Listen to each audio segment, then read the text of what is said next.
del encuentro. Entonces, bueno, Carlos, si quieres tus apreciaciones sobre la película La Ola. De pronto ahorita mientras se van conectando los demás, iniciaríamos también a escucharlos. Bueno, profe, pues a ver, La Ola, pues me pareció un punto muy importante en cuanto, digamos, a la parte, en cuanto a la docencia, por ejemplo. El poder, digamos, que tiene, pues llamémoslo así, un docente en la formación de, pues, de los estudiantes, o para mal o para bien, ¿cierto? Es importante, digamos, hacer un pequeño paréntesis ahí. Yo me acuerdo, digamos, cuando uno estaba niño, porque uno tiene unos recuerdos de los profesores buenos y los profesores malos, eso siempre pues lo marcan a uno, ¿cierto? Y haciendo la comparación, pues ahí con la película, la influencia que tuvo este profesor, o sea, en la forma que, cómo tenían que saludar, cómo tenían que, pues, actuar, ¿cierto? El poder, digamos, que tuvo este docente, que pues lo que yo entendí es que él empezó esto haciéndolo como un proyecto, bueno, como un tipo de prueba, y pues en lo que terminó. Me llama la atención, digamos, por ejemplo, los actos a que llegan las personas por influencias, como estamos hablando de, digamos, del profesor, el chico que le pegó a la novia, ¿cierto? Que pues es una escena, pues digámoslo, como lo muestran, pues influenciado. Y pues las mentes de las personas pues pueden cambiar, ¿cierto? Y como, como mira uno de pronto, pues digamos, haciendo una relación ahí con los políticos, por ejemplo. Una persona de estas puede cambiar un país, una nación entera, solamente por un convencimiento como tal, desde las costumbres hasta cómo actuar, en todo pues, en toda la vida pues de la persona como tal. Entonces, pues, profe, no sé, eso fue como lo que pude pues como analizar de la película, como le dije, aunque me la vi toda, pero pues tuve que ir a, digamos, a documentos y a otras partes como para entender un poco, porque no la encontré pues en español. Ya. Bueno, y vamos a mirar si de pronto encontramos el link para verla en español. Pero sí, el centro de lo que tú dices creo que está muy claro, nos está Orbita de manera muy precisa con lo que es la idea de la película. ¿De ahí me escuchas bien, Carlos? Sí, profe, ahí lo estoy escuchando bien. Vale, gracias. Porque no se me encuentran los audífonos, pero bueno. Digamos, como en el sentido, y también atravesarlo, porque recuerda que me interesa mucho atravesar esto con nuestro tema, que es la ética, bueno, o más bien la reflexión de la moral, y es cómo puede cambiar, o sea, esas categorías cuando nosotros hablamos de valores, o sea, de lo que consideramos correcto, incorrecto, bueno, malo, o sea, de lo que dijimos que era como una especie de una suerte de axiología, cómo eso puede variar de un momento a otro, es decir, cómo en un momento histórico pequeño, si bien en el próximo encuentro vamos a hablar un poco sobre las diferentes morales en los diferentes momentos históricos, es decir, la moral medieval, la moral moderna, o sea, cómo grandes épocas generan cambios o perspectivas de la moral, cómo eso también puede cambiar en pequeños momentos, ¿sí? Y cómo eso, por ejemplo, se vio en los proyectos fascistas o en los proyectos, digamos, de corte nacionalsocialista, lo que ocurrió pues en Alemania, en Francia, en Italia, bueno, Francia cuando fue ocupada obviamente, incluso en España, y cómo eso cambia la concepción de, digamos, cómo esa lógica de grupo termina construyendo digamos, cierta unidad de cuerpos a cierto criterio. Entonces, creo que la ola es un muy buen ejemplo de eso porque nos permite dimensionarlo de esa manera. Y, y además ir acercándose, o bueno, me interesaba mucho como poder con ello tener un cierre un poco, no, porque es difícil cerrarlo, sino más bien el concepto de libertad. ¿Te acuerdas cuando hablábamos de libertad, que la libertad es el poder de decidir ¿Y por qué está relacionado con la moral? Porque finalmente, o sea, la libertad existe en cuanto yo soy autónomo para tomar decisiones, pero vemos que eso no es tan fácil en nuestra sociedad porque nosotros estamos coaccionados todo el tiempo.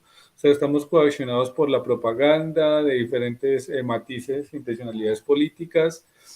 Y porque es difícil hablar, digamos, de libertad en el sentido moral, o sea, de poder llegar a la libertad, porque estamos en una sociedad marcada por intereses, una sociedad marcada, digamos, por contradicciones, y es imposible pensar que esas contradicciones no están, digamos, no están, digamos, como visibles en el ambiente, visibles como en el entorno. Eso lo miramos desde ahí y la ola nos muestra eso, cómo termina nosotros coaccionándonos ciertos discursos nos pueden coaccionar para actuar de cierta manera, incluso para transformar nuestras concepciones de lo bueno y lo malo, es decir, nuestras concepciones morales. Pero entonces, ¿cómo eso está muy, digamos, de la mano con la restricción de la libertad? O sea, ¿por qué no somos libres? Porque no tenemos la posibilidad de decidir. ¿Y por qué no tenemos la posibilidad de decidir?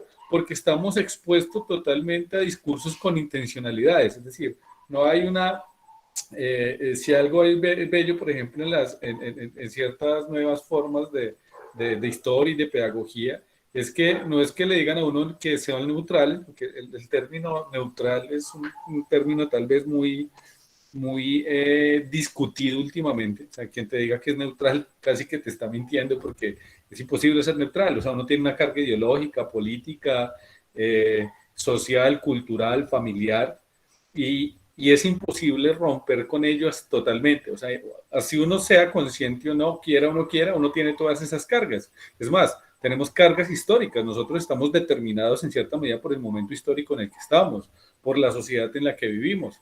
Y eso, por ejemplo, en las nuevas corrientes de ciencias sociales, lo que se hace es ser muy claros con ellos. Es decir, no decir que somos neutrales, sino todo lo contrario. Lo que se dice en historia es mostrar las manos. Es decir, mira, yo tengo esta postura, o sea, yo soy de izquierda, yo soy de derecha, yo tengo esta, o sea, cual sea la que sea, pero ser muy, digamos, como muy honestos o más bien sensatos en mostrarle al otro cuál es la postura de la que está hablando, es decir, que hay cuáles son las intencionalidades en ese discurso. Eso, por ejemplo, es una apuesta de alguna manera ética en la medida en que si yo sé, por ejemplo, como docente, y muy bien como lo propones, Carlos, si yo sé como docente que yo tengo unas cargas ideológicas, políticas, pero que además de eso yo como docente tengo un nivel de influencia sobre mis educandos, en este caso, por ejemplo, sobre ti, o como el profesor de la ola, sobre ese grupo de estudiantes, pues lo más correcto es de plano ser muy sincero con cuáles son mis postulados. ¿Para qué? Para que los educandos tengan presente qué tipo, digamos, de formación, de apuesta, de intereses tiene el docente. Antes, si tú ves, había una lógica como de tratar de ocultar en la medida de lo posible cuáles eran tus posturas en términos de lo político, en términos de lo religioso, en términos de lo social, para que supuestamente el estudiante no estuviera, digamos, permeado por esas ideologías. Sin embargo, bueno, eso ya aparecía en la pedagogía crítica y de manera más clara, pero aparecen conceptos como el currículo oculto, que es cómo así, entre más intente yo evitar dar a conocer esos postulados o digamos, esas cargas más bien que tenemos todos y todas, termina uno antes proyectándolas más, porque termina generándose un discurso inocente cuando el discurso nunca es inocente, o sea, el discurso siempre está marcado por una, por una, eh, por una intencionalidad, tenga yo o no clara esa intencionalidad en el discurso. Entonces, ¿eso a qué va? A que entre más claro sea el discurso del otro en términos de la carga ideológica y política, pues por lo menos más posibilidad tengo yo de decidir en la medida que soy más consciente de cuál es la intencionalidad real del otro. Pero en un momento en el que nos encontramos nosotros y que ocurrió, por ejemplo, durante el fascismo, es que el discurso de lo moralizante, es decir, de construir categorías de bueno y de malo, terminan desconociendo esa situación, o sea, terminan impidiéndonos a nosotros entender la policromía de la realidad, o sea, porque la realidad siempre tiene muchos matices, y dándonos de todas maneras una certeza de que esto está bien o esto está mal, cuando pues finalmente es lo que es limitar nuestra posibilidad de elección, limitar nuestra posibilidad de decisión. ¿Y qué es limitar nuestras libertades? Por eso se dice que entre más, digamos, que una relación, digamos, entre libertad y democracia, porque democracia en últimas, por lo menos en la lectura reciente de la modernidad, con sus matices, es posibilidad de elegir, es libertad, digamos, de ideología, es todo el tema, lo que pasa, por ejemplo, en la Constitución, que dice libertad de culto, de ideología, que nos asumimos como pluriétnicos, multiculturales, o sea, eso nos indica que esa posibilidad de tener tantos diálogos juntos habría dado una idea, digamos, de libertad de elección. Pero como no ocurre así, sino que termina más bien todo siendo filtrado por un matiz de la corrección, por una corrección que tiene unas taras de ciertos tintes específicos, pues nos cohíbe. Por ejemplo, vuelvo al tema de la educación familiar. Entonces, si tú tienes hijos y tú les dices a tus hijos no pueden tener el cabello largo o no pueden ser homosexuales o tal cosa, pues tú lo que estás haciendo ahí es pasándole tus cargas morales, pero diciéndoles también de alguna manera limitándoles su posibilidad de elección. ¿Y qué es eso? Limitar su libertad, es decir, la posibilidad de ser, ¿sí? De alguna manera eso suena un poco limitado, pero de alguna manera cuando nosotros decimos libertad es la posibilidad de ser, o sea, de ser sujeto en este conjunto llamado nación, en este conjunto llamado, digamos, país o sociedad. Entonces ahí, digamos, está como ese elemento y por eso quería proponer la película para discutir. Esperemos que de pronto, si ahorita se conectan, los demás podamos hablar un poco de ellos. Si no, pues Carlos, aquí estamos los dos y queda la grabación para que la miren y pueden analizar. Bueno, Listo, profe. ¿me estás escuchando bien, Carlos? Sí, profe, yo lo escucho bien. ¿Usted lo escucha bien? Sí, te escucho bien. Un poco con lluvia de fondo, pero te escucho bien. Bueno, este libro, te vuelvo y te lo digo, este libro es una colección que tiene aquí el municipio, la alcaldía de Pereira, con la cabeza de la Secretaría de Cultura y de la Biblioteca, Ramón Correa Mejía, que llama La Chambrana. Y tiene cuentos, crónicas, poesía, bueno, digamos como una compilación de crónicas, por ejemplo, que esta es la que más me gusta a mí, esta colección en específico, que es la de crónicas, y tiene varias ediciones. Estos libros son de distribución gratuita, uno puede ir a la biblioteca y les regalan unas copias. Y de este librillo hay, lo único que sí es que lo estoy buscando para ver si estaba digital y no lo encontré, no sé si es que no lo han escaneado o pase algo, pero bueno, lo tenemos aquí, que es lo importante. En ese sentido, sí me parece pertinente leerlo con mucho detenimiento, que puedas escucharlo, pero este libro, como lo hemos dicho en las otras ocasiones, la idea es poder que entendamos, como que podamos analizar más bien, analizar la concepción moral de la época, ¿sí? Nos podemos detener de pronto en esas partes para discutirlo, o sea, más que la crónica en sí, es como el cronista, sin quererlo, porque no es intencionalidad del cronista, nos está contando, por ejemplo, cuál era la moralidad de una época. O sea, y esta crónica es de un suceso que ocurre en 1919, pero que está contada en 1948, si no estoy mal. 30 de agosto de 1948. Mira, es una crónica que está digamos, tiene 20 años de diferencia, pero que nos permite, creo yo, poder identificar ello. Entonces lo voy a leer y cualquier cosa recibo tus aportes, ¿vale? Listo, profe, antes de empezar la lectura, pues, en cuanto al otro video, me llama la atención algo, haciendo ahí como, bueno, como un análisis con la película, como lo contrario. Por ejemplo, la señora ahí, bueno, la muchacha que se pone ahí como en, eso era como un museo, pues, algo así, ¿cierto? Sí. Ella, pues, que pone, creo que era 71 objetos que puso, bueno, si no estoy mal, y cada uno, pues, como le pareciera utilizarlos, pues, como con ella, ¿cierto? Y pues ahí como que lo que yo entiendo es como la libertad de usted poder expresar o digamos sacar a flote, digámoslo así, su moralidad, porque pues, por ejemplo, si yo voy a algo de eso, pues no, yo puedo ir a observar, pero pues yo no pues utilizaría nada, pues en mi caso, por ejemplo, ¿cierto?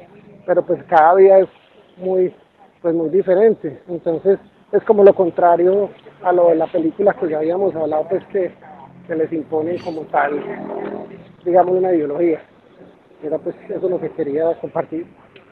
Dale, aunque sí, mira que tú estás hablando del video de Marina Abramovic.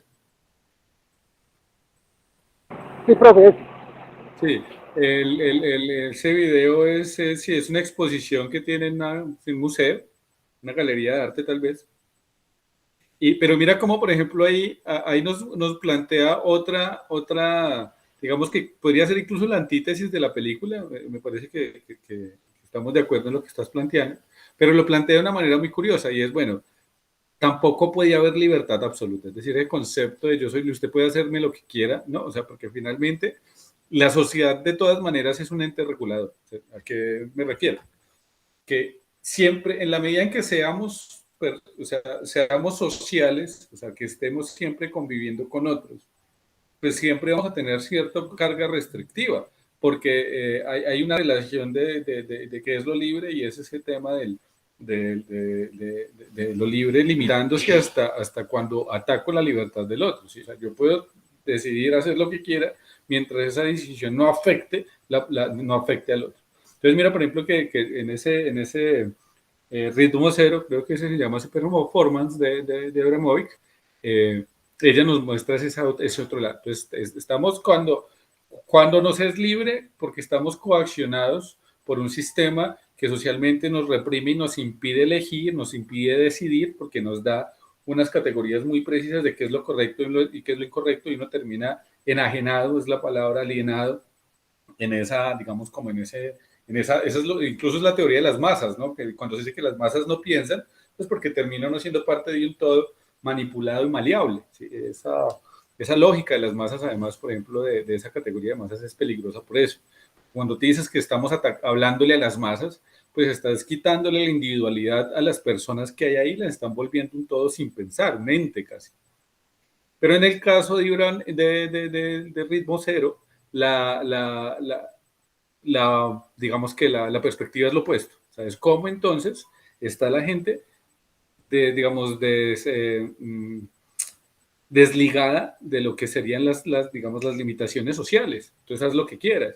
Y cómo la gente desligada de esas limitaciones sociales muestra lo que tú dices es cierto, su moralidad de fondo. ¿Y cuál es su moralidad de fondo? Porque es que realmente cuando se habla de lo moral, en cierta medida es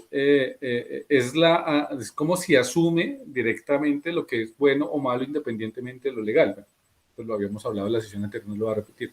Pero como cuando yo le permito al otro hacer lo que quiera, termina mostrándome digamos, una idea digamos, como de su profunda, como su patos, es decir, como la esencia, y es una esencia que transgrede de alguna manera lo normativo, es decir, que transgrede lo ético.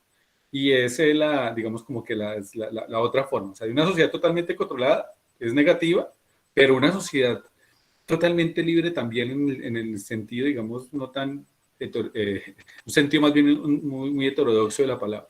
Entonces, como el contraste que quería hacer, y muy bien, Carlos, porque la idea sí era que vieran la ola y que lo contrastaran con el documental para que vieran, digamos, cómo desde dos polos distintos se podría, pues, entender un poco esto.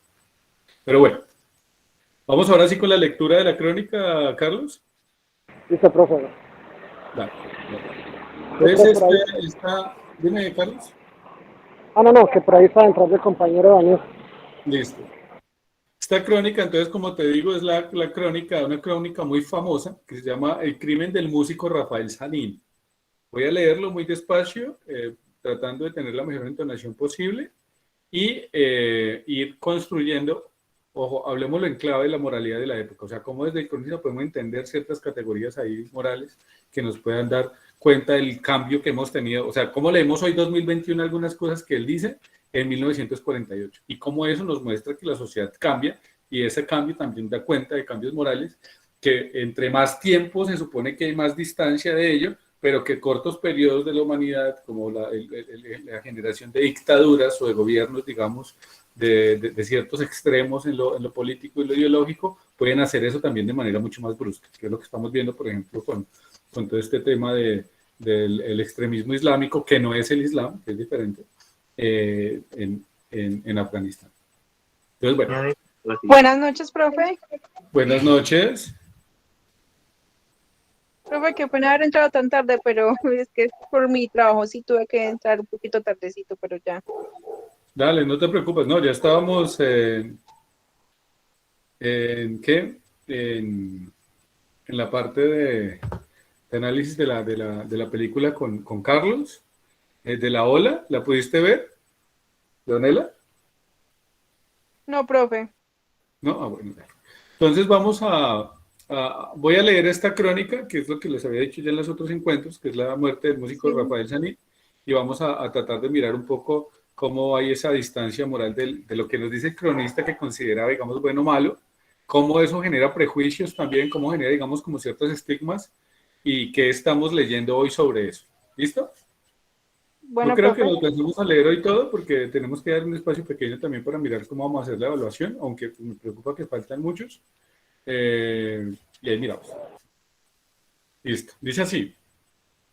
Haciendo un verdadero esfuerzo imaginativo, porque esto ha ocurrido un largo lapso, les digo, esto fue escrito en el 48, pero el crimen fue en 1919, es decir, fue 20 años antes de que el cronista hablara de él. Y muchos de los mejores recuerdos se han ido borrando casi hasta hacerse imposibles de detener. Vamos a relatar en forma, desde luego, muy extensa, porque lo exige lo intrincado de la falla criminal, el más horrendo, el más terrible, el más vulgar de los asesinatos que se haya cometido en Pereira, a través de todos los años de su historia. Desde el mismo día que arribaron a su selva tupida las tropas fundadoras del 63 hasta nuestros días. Nos referimos desde luego al crimen en que perdió la vida Rafael Sanín, músico de la antigua banda municipal, fundada por don Ezequiel Morales y Concha el 1 de enero de 1919. Ese crimen, emocionante por sus características feroces, por el absurdo enredo pasional en que iba envuelto, y porque la víctima recibió 52 machetazos, se cometió en esta ciudad en la noche del 3 de agosto de 1919, día precisamente en que la ciudad iniciaba los grandes festejos con que Pereira, al igual que todo el país, celebraba el centenario de la batalla de Boyacá, que nos dio la libertad y la vida de pueblo independiente. Rafael Sanín, aquí empieza a hacer un cuadro de los, digamos, como protagonistas, actores del suceso. Entonces, primero, empecemos a pintar los 4 protagonistas del hecho. 2 de ellos, la víctima y el victimario, o sea, la víctima y el asesino, que actuaron en forma directa, y otros 2, que son Rafael Calle y Julieta Gudelo, que anduvieron por las páginas del proceso, envueltos en él por circunstancias fortuitas o fatales que los lectores irán apreciando en el desarrollo de esta narración. Rafael Sanín, de quien tenemos un recuerdo impreciso, no obstante que con él estuvimos en el colegio oficial que regentaba don Arcadio Herrera, podía ser en la época de su muerte un hombre de unos 20 años, más o menos, de estatura regular, grueso, de fisionomía hosca, mejor antipática, reservada y silencioso, de una cultura muy rudimentaria, pues que acordamos que no sobresalía en las clases, quizás no llegó al segundo de bachillerato. Su padre se llamaba Roque Sanín, un buen viejo especializado en coger goteras y quien tenía su casa en la carrera quinta, quizás entre calles 15 y 16 o 17, pues que no estamos seguros del lugar. Es muy fácil, y nosotros así lo presumimos, que en Pereira haya parientes de ese desventurado muchacho.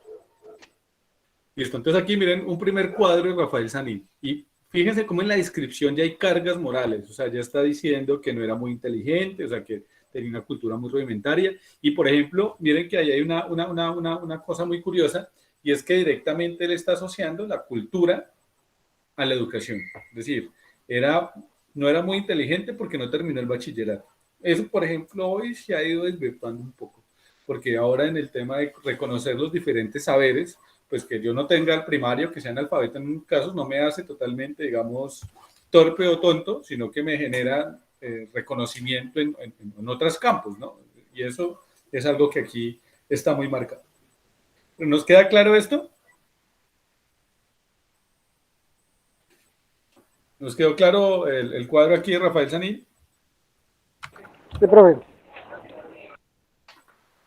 Sí, y Leonela, ¿te quedó claro? Sí, profe.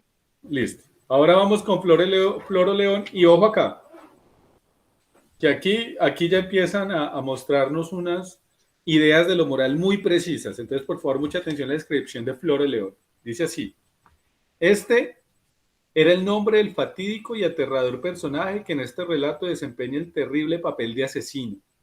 A mansalva, sobreseguro, por favor, atención aquí, y con todas las características del peor de los criminales. Ahora, ¿cuáles creen que son esas características que él cree que tienen todos los peores criminales? Que el cronista aquí nos dice, 1948. Leonela, dime tú, ¿cuáles crees tú que son las características de un criminal de los peores? Ser un asesino, un sanguinario, no sé, algo así. No, dale, Leonela, está bien. Carlos, por ejemplo, tú, características del peor de los asesinos, ¿cuáles crees tú que serían? ¿No? De características del peor asesino, Sí, eh, sin compasión. sí, bueno, muy bien. Dale, muy bien, Carlos. Miren aquí las características que el cronista dice que tiene el peor de los asesinos.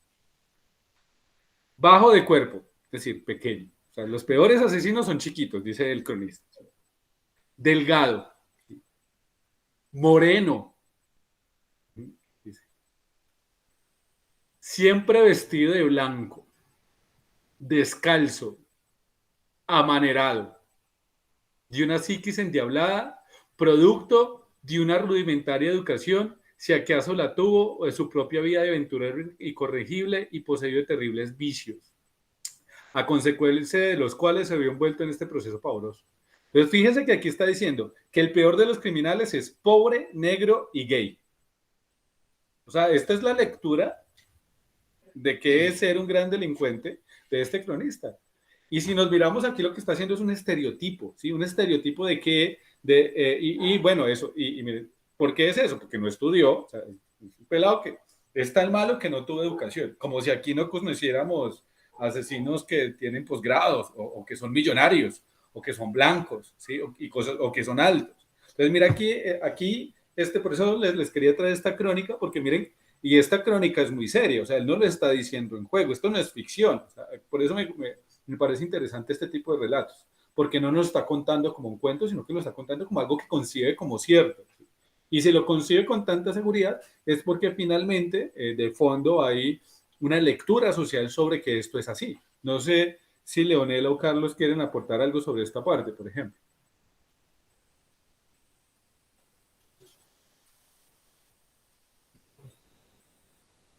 ¿No, Carlos? ¿No tienes un aporte aquí sobre esta lectura? A mí me parece importante esta idea que se está haciendo aquí de la maldad, por ejemplo. Profe, qué pena, espérame, que es que como estoy por acá en la calle, había mucho ruido y no escuché bien. ¿Me puede preguntar, hacer la No, pregunta otra vez? no, ¿qué opinas de ese concepto de la maldad del cronista? De la maldad. Profe, Sí, o sea, pues digamos, si lo vemos, o sea, ese concepto es muy personal, ¿cierto? Digamos, es como si yo viviera esa experiencia porque él la vivió, ¿cierto? Él la narra, pues según entiendo, él vivió eso en 1900, o ocurrió eso en 1918 y la narran en 1948, ¿cierto? sí, Entonces, por ejemplo, desde la moralidad de esa persona, él está contando eso. Por ejemplo, si yo la narrara, pues muy seguramente mi contexto va a ser muy diferente. Las preguntas que usted nos hacía ahorita, que cuáles eran las características de, un, de un asesino, ¿cierto? La de la compañera fue muy diferente a la mía. Entonces, pues, es de pronto la apreciación que yo tengo, profe. dale. Bien, Carlos, pero me parece importante mirar que estos son estereotipos, es decir, esta no es la visión moral únicamente del cronista, sino que de alguna manera es la moralidad de una época. Puede que no de todos, o sea, obviamente no podemos, todos absolutamente pensaban así, pero sí una gran parte de la población pensaba como pensaba este cronista. Es decir, ese tema de la construcción de estereotipos, entonces, y pasa, por ejemplo, en Estados Unidos. En Estados Unidos, la mayoría de la gente que está en la cárcel son afros y latinos. Y entonces hay un estereotipo de que porque son afros son ladrones o porque o son digamos, delincuentes, o porque son latinos son delincuentes. Lo mismo que pasa con las mujeres de Pereira en Europa, porque son de Pereira, son meretrices, cuando sabemos que eso no es así, porque muchos de nosotros tenemos familias trabajando honradamente, pero son estereotipos que generan, que juzgan, ¿sí? Es decir, son miradas morales. ¿Vas a decir Pues algo, eso Leonela? no sería, pues lo que está indicando no sería como un tipo de racismo hacia lo que, pues a lo que era hace tiempo y lo que es actualmente. Claro, Leonela, muy bien, eso es racismo, o sea, pero es que el racismo, ¿qué es sino una postura moral? O sea, porque es decir que el blanco es una raza superior, eso no tiene sustento científico, o sea, no hay ninguna prueba de que haya una raza más inteligente que otra. Bueno, es más, ese concepto de raza ya no se usa, o sea, una etnia más bien, o alguna, o haya un factor, digamos, característico en el fenotipo, es decir, en la piel, que haga que uno sea más inteligente. Como decir, no, es que los altos son más inteligentes, los bajitos son más inteligentes. ¿No? O sea, realmente está mandado a recoger hace mucho tiempo, y por eso cuando hablamos de ese racismo, pues estamos hablando que hay cargas morales, porque hay cargas que te indican a ti qué es bueno y qué es malo, como lo mirábamos tal vez hace unos días sobre el tema de que ven mal, por ejemplo, que una mujer esté dando de lactar a su hijo en público. ¿Eso qué es? Es un problema moralizante. O sea, porque estoy diciendo que eso es malo y por qué es malo si es una mamá amamantando un hijo. Ah, es malo para mis ojos, ¿sí? Ah, entonces, ¿de quién es el problema? ¿De la mamá que amamanta o de quien juzga? ¿Sí ves que ese es el tema de la moral? Pero bien, vamos con eso. Muy atentos a cómo vamos ahí. Ahora, mira, por ejemplo, otro elemento que dice aquí. ¿De dónde vino ese hombre a Pereira? Si nuestros recuerdos no sufren desviaciones, era natural de un pueblo de Santander del Sur. Aquí, ¿qué está diciendo? Que los malos son de afuera. O sea, que adentro no hay gente mala. Todos los malos son foráneos. Eso es xenofobia. Entonces, mira que aquí, en esto, está hablando de racismo, está hablando de homofobia, porque está diciendo que es amanerado, y además está dando de xenofobia, porque está diciendo que es de fuera. Aquí en este párrafo, hay tres categorías que dan cuenta de una época que, ojo, no, si bien hay ciertas distancias a hoy de esto, aún quedan remanentes. O sea, nosotros todavía tenemos remanentes fascistas, digamos, remanentes en el sentido de creer que hay la superioridad de unos a otros, bien sea por la raza, por la ideología, por muchas razones. Pero sigamos leyendo. Sobre lo que sí tenemos una precisión absoluta es sobre su profesión. En la antigua plaza de mercado, donde se ejecutaba el mercado, que es la misma de Bolívar, que hoy muestra su belleza y su impotencia. Floro León tenía un puesto en el cual vendía hierbas, menjurjes para los maleficios y para lograr el triunfo en el amor y en la fortuna. Allí se veía la uña de la gran bestia y el colmillo del morrocoy, la espadilla y el cedrón, la cáscara de la cuiva, que proviene contra la picadura venenosa, y el polvo del pico de cirigüelo, que aplicado en dosis moderadas hace que las más porfiadas doncellas se vuelva una palomita en brazos del seductor. Es decir, era un hierbatero medio brujo, o sea, es lo que nos está diciendo acá. Bueno, ahora nos va a hablar de otros dos personajes y miremos también las cargas morales de esas personas que evalúa aquí. Entonces nos va a hablar de Rafael Calle. Ya llevamos dos personajes. Al que asesinaron, que es Rafael Sanín, que era el músico. Flores León, que ahí ya está diciendo que fue el que asesinó a Rafael Sanín. Y entra aquí Rafael Calle, que dice aquí. Este hombre, que también está ya muerto hace muchos años, era un moreno antioqueño del barrio El Llano de Medellín. De unos 30 años por la época en que sucedieron todos los hechos que vamos a relatar. Era relojero, y miren aquí, liberal intransigente, gaitanista, y por ende, filipichín, bebedor, mala persona, en constante pugna con la policía, a manos de la cual murió tiempo después. ¿Ves aquí qué está diciendo? Que todos los liberales son bebedores, son mala persona, son filipichines, son habladores, son engañadores. O sea, mira que aquí está mostrando la carga ideológica del cronista. ¿Sí? Y ahí hay una idea moral, porque ¿cómo tú asocias las ideas políticas de alguna manera cierta corrección o no? Entonces, si un asesino es moreno, pequeño, delgado, pobre, analfabeta y homosexual, pues una persona mala persona es liberal.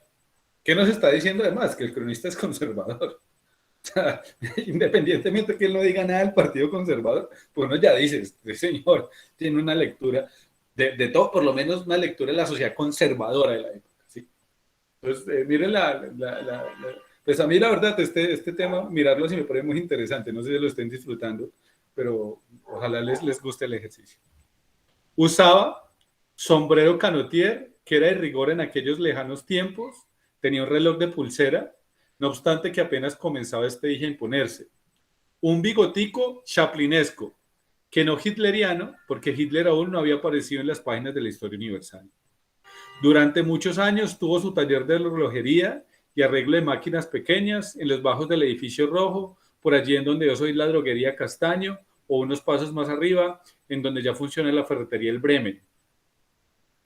Calle residía en Pereira desde los años de 1917-18 y es justo reconocerlo, mira, era un hombre honrado y simpático, o sea, a pesar de ser liberal, era honrado, ¿sí? Con la labia de esos sujetos que para hacerse amistades derrochan amabilidad y compran aguardiente. A pesar de todo, no era ladrón. O sea, tenía muchas cosas malas como ser liberal, pero no era ladrón. Bueno, miren aquí estas cosas. Ahora vamos con Julieta Gudelo. Y miren que aquí, en Julieta Gudelo, quiero que miremos la concepción de esta línea, de esta moral conservadora de la época. Estamos hablando del 48 de la mujer. Entonces dice, no estamos seguros del apellido de esta mujer. Entendemos que era Gudelo, pero estamos listos a rectificar si acaso no lo era. Sabemos, sí, que todavía hace muy pocos años tenía un restaurante de mala muerte por los lados de la plaza de ferias y que quizá todavía no haya muerto. Era la querida, entre comillas, de Rafael Calle y presumiblemente puede afirmarse que era natural de Medellín. Una mujer alta, delgada, morena, desgarbada, sin mayores atractivos. El tipo inconfundible de estas desventuradas hijas de Eva que en el prostíbulo maduran su vida, entre la miseria fisiológica del amor a la carta y que una vez llamadas a calificar servicios, unen su retazo de vida a la de cualquier perdulario que les ofrece un poco de comida a cambio de unas piltrafas de amor enmohecido y entelarañado. Le estaba haciendo una descripción muy poco favorable a Julieta, o sea, dijo que era una mujer 38 años, fea, alta, desgarbada, sin gracia, pero que seguramente, o sea, porque no tenía prueba, dice, era alguien que fue prostituta seguro mucho tiempo, ya cuando se envejeció y no pudo trabajar más, se pegó a cualquiera que le pudiera dar algo de amor. O sea, miren ahí esa lectura que tiene, dice ahí. Julieta Gudelo podía tener en la época en que ocurrió el crimen unos 38 años y se asegura que a costillas de Calle, que era su mancebo oficial, Rafael Sanín sostenía relaciones amorosas y prohibidas con Julieta Gudelo. Calle y la Gudelo vivían en la esquina de la calle 17, cruce con Carrera Quinta, a poca distancia de la casa de Sanín y a poca distancia igualmente del lugar en donde este fue muerto. Es bueno que nuestros lectores no pierdan este detalle que será trascendental en el desarrollo de los acontecimientos. Voy a leer otra parte aquí sobre Floro León y vamos a hacer una parte pues como para escucharle sobre su opinión sobre ello. Y dice así, un invertido feroz, miren el nombre, Floro León, el sombrío personaje que dejamos diseñado en las líneas anteriores, era un invertido feroz.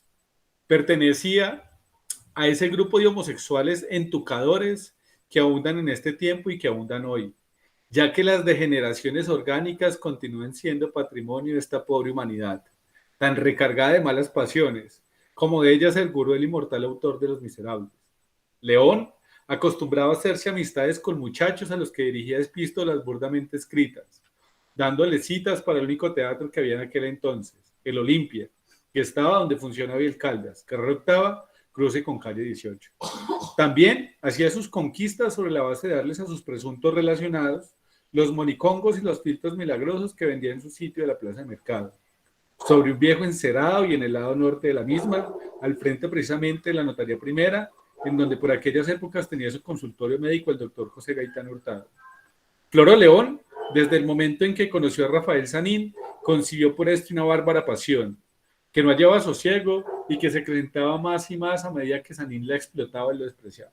Entonces mira qué está diciendo, o sea Floro León era un tipo terrible porque era gay, degenerado, orgánico, que le gustaban otros hombres y que buscaba muchachos para acostarse con ellos. O sea, Pero miremos que aquí, o sea, que hay unas cargas muy fuertes en términos de esa lectura de cuál es entonces la moral de una época.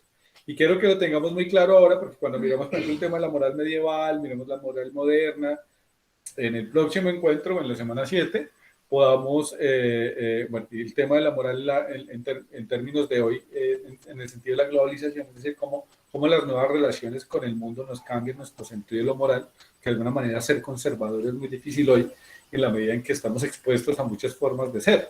Y eso debería, en teoría, por lo menos, permitirnos reflexionar un poco más sobre lo que consideramos que es correcto y no es correcto, es decir, construirnos desde la ética. Es eso, finalmente, lo que debería suceder. Pero bueno. Profe, Dime, Carlos. profe, no sé si soy yo solamente, pero estoy escuchando entrecortado, no sé si soy yo. No sé, ¿tú me escuchas bien, Leonela? Profe, ¿Sí me escuchas bien? Igual voy a quitar la sí, cámara profe. para poder... Listo. Hey, ¿qué más? Hola. ¿Señor? Voy a compartir, quitar la cámara para evitar que se dañe. Listo. Pero, ¿algún aporte sobre esto?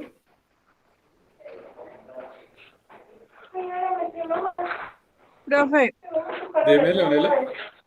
bueno, pues la verdad, la historia es bastante, pues es muy descriptiva y pues hay unas partecitas donde, pues es como usted dice, o sea, yo veo eso como una pequeña discriminación hacia las personas, pues que estuvieron en esa época, porque como hay en una partecita, por ejemplo, donde decía que por ser gay era la peor persona, que por ser esto era lo peor, y entonces yo creo que ahí es, por ejemplo, en una ética yo no, pues no le veo algo bueno a eso, porque prácticamente están criticando a las personas sin por lo menos conocerlas y saber qué es bien para ellos o qué es malo para ellos. Entonces, desde mi punto de vista, no sé, yo siento que hay una discriminación bastante grande en esa época. Sí, no, Leonela, totalmente de acuerdo. Y mira que eso nos permite reconocer entonces la moral, ¿sí? Porque cuando tú dices, esa actitud es discriminatoria, es más, eso no debería, no hay una correlación entre ser homicida y ser homosexual. Como no hay una correlación entre ser afro y ser homosexual, o entre ser pobre y ser Exacto. homosexual, ¿sí? Pero entre ser pobre, o sea, no hay una correlación entre ninguno de esos elementos, pero en esta época sí la parecía, o sea, sí había un estereotipo que nos decía eso, que la verdad esto puede volver a ocurrir o no, lo podemos construir de cierta manera. ¿Qué nos pasa, por ejemplo, con el tema de la xenofobia con los venezolanos? A ver, hay una relación entre pobreza y delincuencia. Eso ocurre desde que la humanidad es humanidad. Pero que la gente muy pobre tiende a la delincuencia, porque es algo que sucede, no indica que esa delincuencia esté asociada necesariamente a una nacionalidad en específico, sino que está asociada más bien a unas condiciones de inequidad, de hambre, o sea, hay unas cargas, digamos, como objetivos, pero nosotros lo vemos, no es que miedo un venezolano, porque es que los venezolanos son delincuentes, lo he escuchado en la calle, o discriminen por, cuando eso no debería tener, digamos, o sea, eso no tiene un peso científico objetivo, sino que lo que nos muestra son construcciones morales y estereotipos que nosotros construimos. Ahora, pues podemos sacar relatos donde efectivamente hay venezolanos en la delincuencia, en la cárcel, pues, no estoy diciendo que no, lo que estoy diciendo que es que eso no marca un distintivo de qué es ser algo. Lo mismo que nos pasa con el tema de los colombianos en el extranjero y las colombianas. Seguramente en el extranjero haya colombianos y colombianas generando situaciones de delincuencia y ilegalidad. Seguramente haya mujeres colombianas meretrices, es decir, en la prostitución. Pero eso no es una, digamos, eso no nos debe llevar a la lógica, que eso sí es un, problema, un error de lógica, pensar que porque una pereirana está en la prostitución, ergo todas las pereiranas están en eso. Porque o nosotros, por cercanía, lo sabemos, ahí sabemos que eso no es así. Pero ese es el tema de la moralidad, que construyen a partir de algún un elemento particular toda una idea general y un estereotipo de lo que es bueno y lo que es malo, dándole hasta cargas físicas, ¿sí? Es decir, mire que aquí hay toda una descripción. O sea, si yo me encuentro a alguien así por la calle, entonces es que seguramente es un homosexual asesino.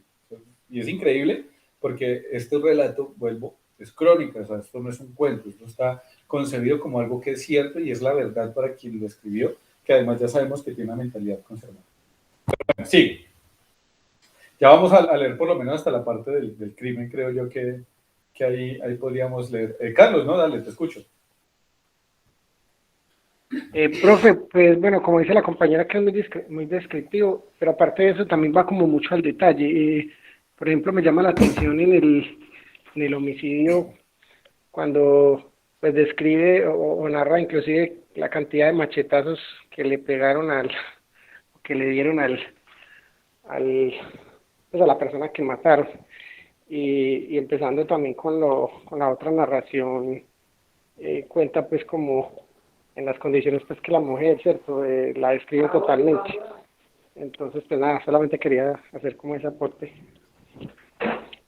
Dale, no, muchas gracias, Carlos, y digamos que hay que decirlo, este es un muy buen cronista, es que quien escribió esta crónica es nada más y nada menos que Emilio Correa Uribe, es uno de los grandes cronistas de Pereira, pero que sea un gran cronista no indica que no sea víctima de su época histórica, que no sea además, no tenga unas posturas políticas que hoy son revaluadas, es más, en la época también las son, pero digamos, por eso es lo importante estos ejercicios, a reconocer como esas distancias históricas, que pues no ensombrece eso, que él sea un gran cronista.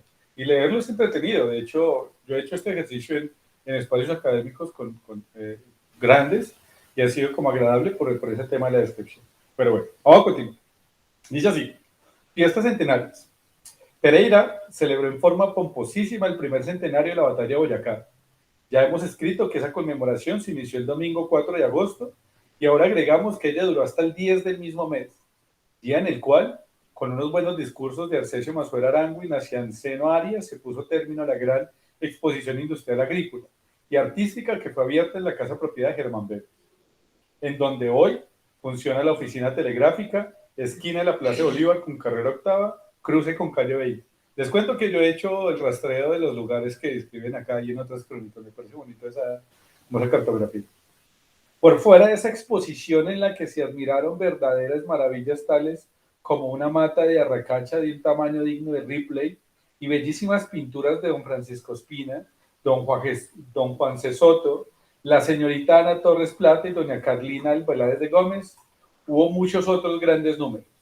Juegos hípicos en la Plaza Bolívar, que era una sensación de aquellos tiempos en que los caballos tenían tanta importancia, un baile en el Club Colombia, algunos disfrazados, borrachos con cerveza niña, y en las noches inolvidables, serenatas que ante las bellas dulcineas de esos años cantaban a nombre de amartelados Galanes José Rojas y Roberto Morales. Al salir de la función, que se daba en el Olimpia, y en la cual tocó la banda dirigida por Ezequiel y de la cual hacía parte Rafael Sanín, las fiestas centenarias se iniciaron. Es decir, era un momento de inicio de las fiestas centenarias y era pues con el concierto de la banda. Como aquí lo que va a leer, que también son descripciones. Dice así, salida de cine.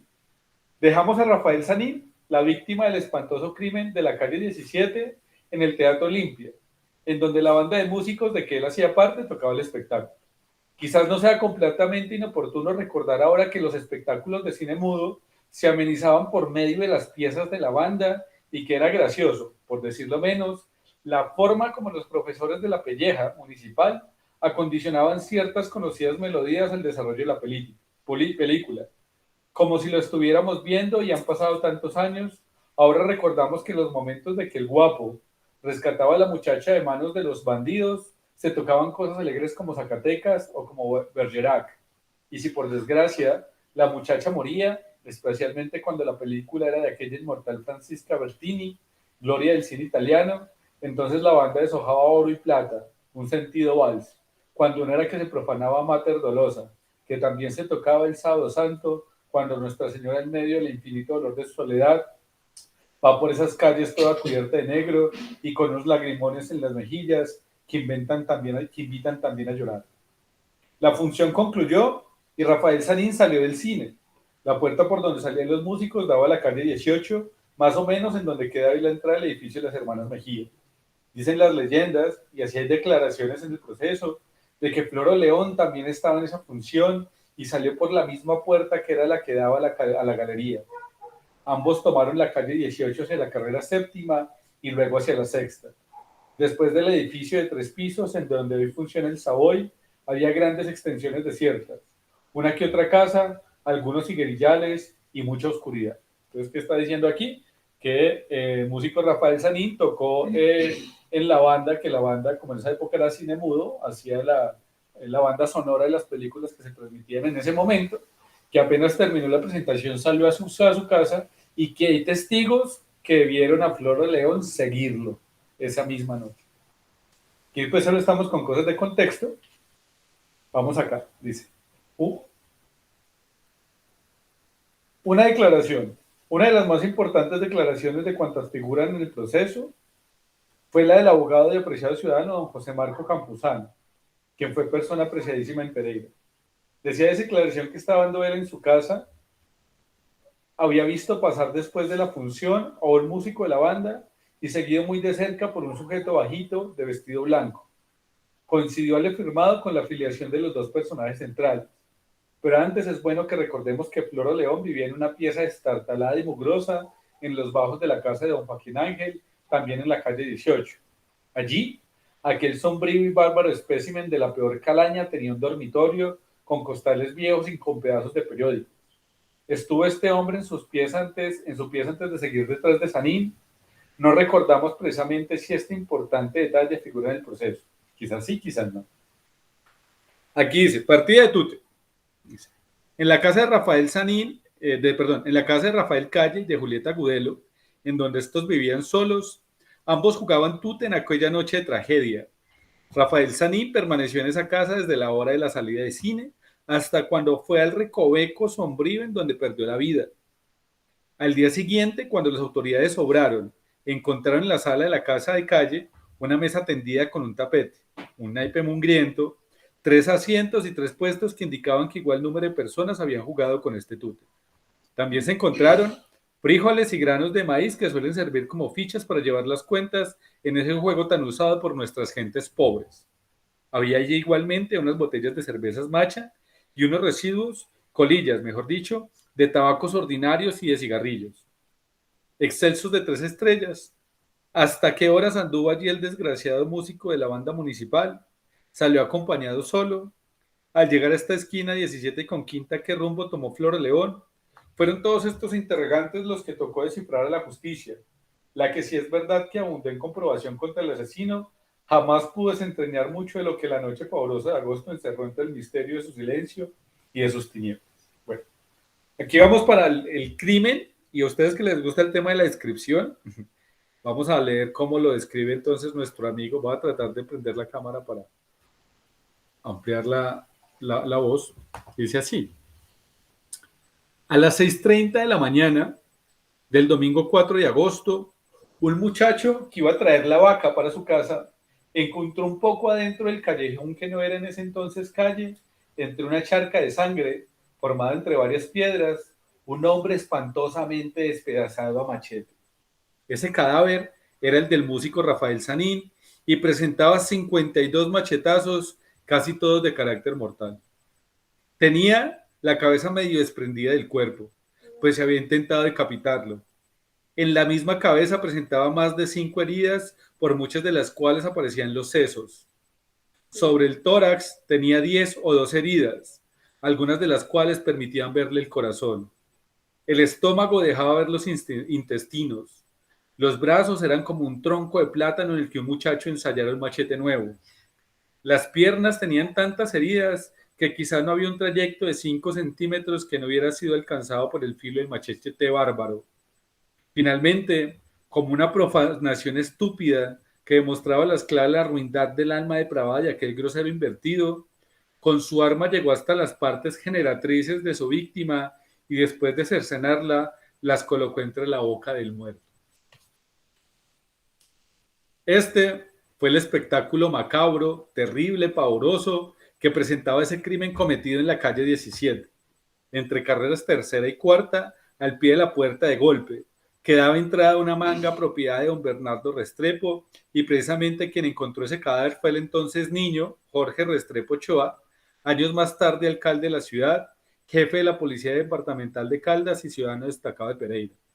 Más muerto que vivo, con una conmoción bárbara que agitó su sistema nervioso casi hasta la locura, el pequeño que así se acordó de traer la vaca como de su primera camisa, regresó a su casa, calle 17 con cruce de carrera sexta, y refirió a sus padres lo que había visto.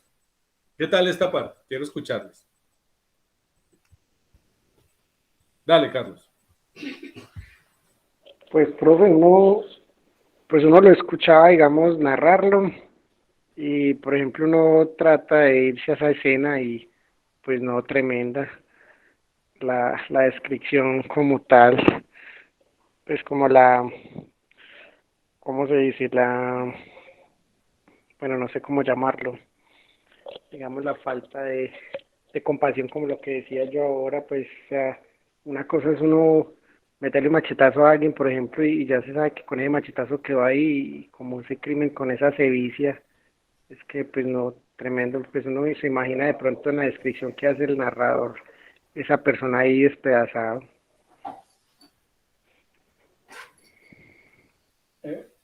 ¿Vas a decir algo más, Carlos? No, pero ya iba a bajar la mano, gracias. Ah, dale, listo. ¿Y Leonela? Profe, no, pues yo quedé como que wow, qué manera de matar. Pero yo creo que la parte donde estaban describiendo al asesino, yo creo que quedó corto, porque la manera en que lo mató, yo creo que hubiera quedado perfecto, que hubiera puesto, era sanguinario a morir y que no, pues como dijo mi compañero, también no hubiera puesto que no era compasivo. Porque para uno matar a una persona así, María, tiene que tener un odio impresionante. Sí, y mira, por ejemplo, aquí quiero trazarlo con nuestra idea de la moral, con lo peligroso, por ejemplo, que es lo que está haciendo el cronista, de confundir en el sentido de unir en una sola el tema de ser un asesino de este tipo. O sea, es que es un tipo tremendo, o sea, todos estamos de acuerdo en que, que este asesinato es tremendo, es escabroso.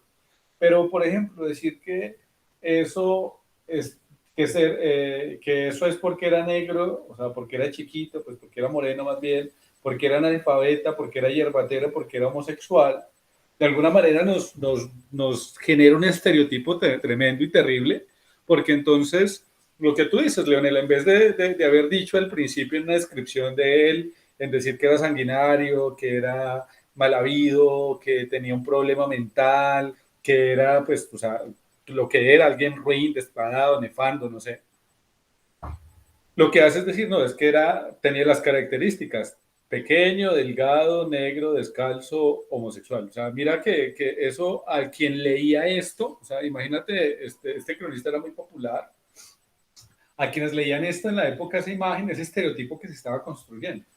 Y ahí vamos, por ejemplo, un poco con el tema de la ola, de lo que hablábamos con Carlos. Cómo uno puede, desde cierto tipo de poder, o sea, desde ciertas disposiciones de contenido, terminar influyendo en las, digamos, como en, sí, en la forma en la que uno construye estigmas e imaginarios.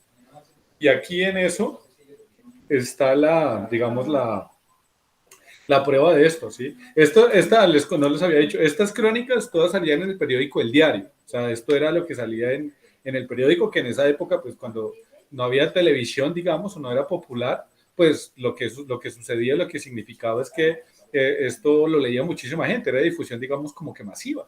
Entonces ya uno, ¿qué significa? Imagínense, yo por la calle en 1948 leo esto y yo veo a alguien de blanco descalzo y digo, yo me voy a hacer algo. ¿Sí? ¿Por qué? Porque me está construyendo eso. O me doy cuenta que alguien es gay y digo, no, es que como es gay o es amanerado, entonces es un delincuente. Pues miren que ahí es donde quiero, digamos, como conducir un poco el diálogo.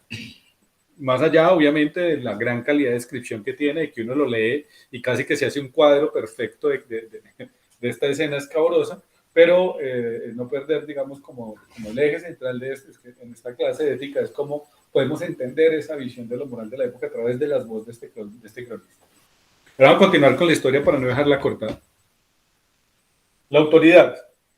Era el alcalde de Pereira, Benjamín Ochoa, precisamente cuñado de Bernardo Restrepo, quien lo notificó de lo sucedido y que había visto su hijo Jorge, el señor Ochoa, acompañado del agente Juan Díaz, que todavía vive y vive entre nosotros, del señor Ochoa, algunos vecinos que ya se habían levantado, acudió al sitio macabro y allí encontró ese cuadro horroroso, que nosotros también vimos y que nuestras pupilas infantiles sorprendidas y confusas guardaron y guardarán para todos los años de nuestra vida. Ya las moscas se habían apoderado de aquellos pedazos de hombre y daba un espectáculo más macabro a lo que allí se veía. El señor alcalde procedió al levantamiento del cadáver. Encontró fijados con tunas de rosa unos pasquines asquerosos, llenos de infamias y de groserías, escritos con lápiz y en los cuales el autor de aquel crimen decía que había matado a ese hombre porque, puntos suspensivos, el natural respeto a nuestros lectores y especialmente a nuestras lectoras nos impide siquiera dar una media idea de lo que aquello decía. No hay alma humana, por rastrera y cochina que ella sea, capaz de estampar en un papel para colocarlo sobre la sangre de un cadáver semejante sartal de miserias y de sociedad. Entonces, miren aquí, primero me parece mal, o sea, uno como periodista debería poner toda la información para uno saber exactamente qué dijo, porque nos queda la duda de que estaba escrito en esas notas, o sea, no. Y segundo, dice que las mujeres son muy delicadas y, o sea, un tema de la pureza de la mujer. Miren que aquí está la idea de la sublimación femenina, ¿no? Entonces las mujeres son más puras, son más diáfanas y por ende no pueden escuchar groserías, ni menos decirlas, ni acercarse a ellas, y por eso él no lo publica, por respeto a las mujeres. ¿En qué sentido? Mira la idea, Leonela, de la mujer como algo pues puro, diferente, que hay que cuidar, que en esta crónica queda visible en este pedacito, por ejemplo. Entonces mira cómo uno lo cruza allá. Bueno, vamos a seguir. La sensación.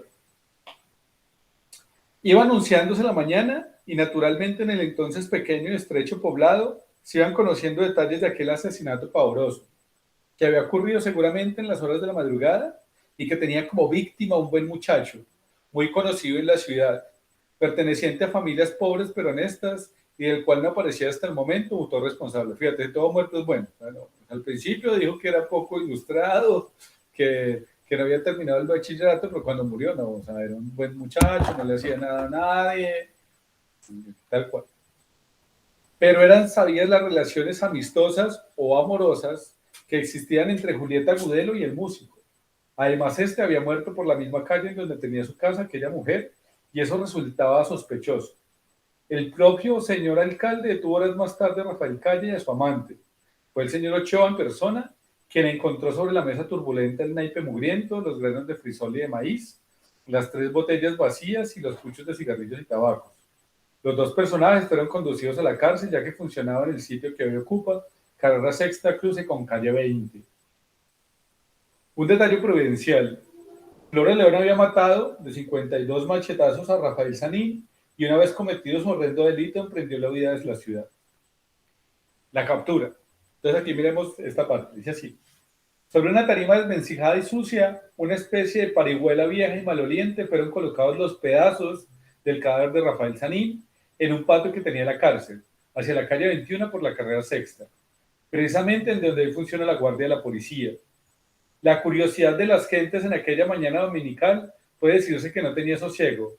Señores encopetados de lo principal, obreros, artesanos, los vivanderos de la plaza del mercado, que los domingos también sacaban sus toldos, los campesinos que salían de Nuestra Señora de la Pobreza después de oírle la Santa Misa al reverendo Padre Conde, todos acudieron a presenciar aquel espectáculo horrendo que las autoridades torpemente habían dejado la exposición pública en el viejo patio de la cárcel. O sea, imagínate, Leonela, esto, o sea, tremendo cuerpo descuartizado como lo describieron, y lo que hicieron fue ponerlo encima de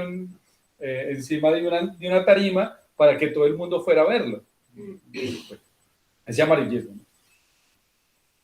El mismo policial Juan Díaz, un hombre alto de bigotes kaiserianos, de magra y desplegada figura, con un chopo al hombro y el kepis ladeado sobre el ojo izquierdo, estaba de centinela al pie de aquel cadáver despedazado, vuelto trizas.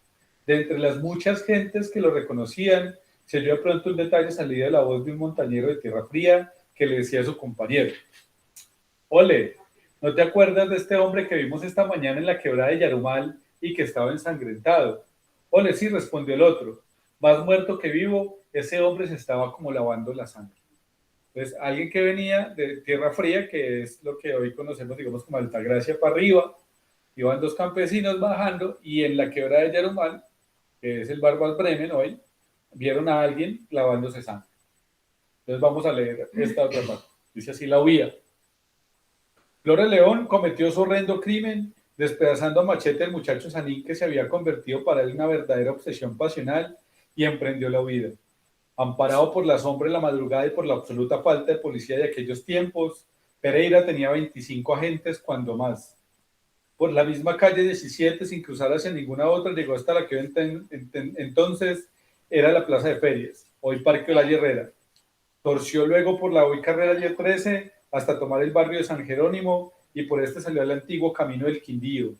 Cuando los montañeros que comentaron lo antes transcrito ante el cadáver de Sanín vieron a ese hombre, este se lavaba las manchas de sangre de su constante vestido blanco. Era en el paraje Yarumal, en el viejo camino hacia Finlandia y en una quebradita cualquiera de las que cruzan la vía. Los dos hombrecitos que venían al pueblo muy de madrugada para ir somisa y provense de víveres, alcanzaron a precisar que en el arroyo por ahí ellos acababa de pasar había un sujeto bajito, medio mono, de traje blanco, descalzo, que lavaba unas sospechosas manchas de sangre que tenía en los pantalones. Rápidamente el alcalde de Pereira telegrafó a su colega de Finlandia, que no era otro que aquel popular funcionario de la hegemonía conservadora, eterno burgomaestre de Finlandia, que se llamaba don Cosme Martínez. Este diligente, acucioso y eficaz se vino a la salida hacia Pereira y no tuvo que esperar mucho rato. Poco después de haber recibido el telegrama de su igual en Pereira, cayó en sus manos Floro León.